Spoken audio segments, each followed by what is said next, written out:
industrial areas did particularly well for you, as did your reduction in fixed costs leading up to this point. But what kind of a slowdown is the company positioned for? Just a short term, a couple quarters, or a rough 2023 overall, if that should materialize?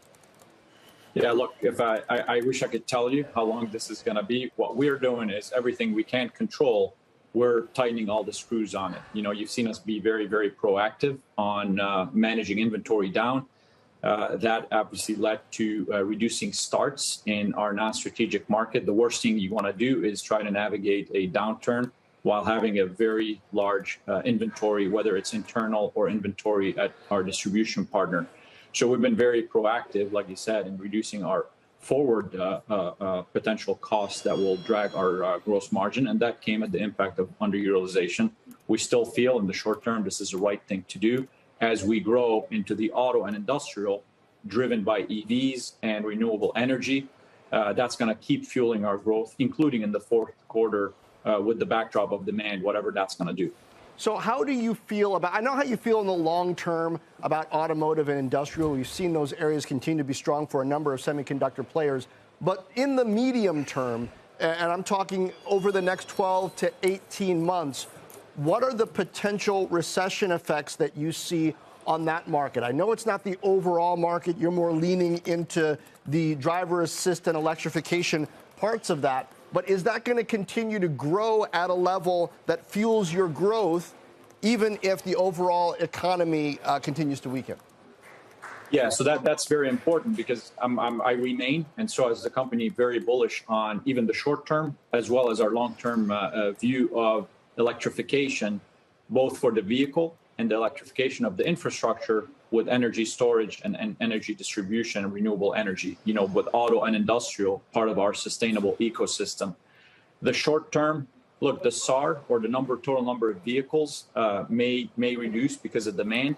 But one thing remains very, very certain, and that's common to every single OEM in every geography, is the number of EVs they will create or they will generate or manufacture in 2023 is going to be above the number of EVs they launched in 2022.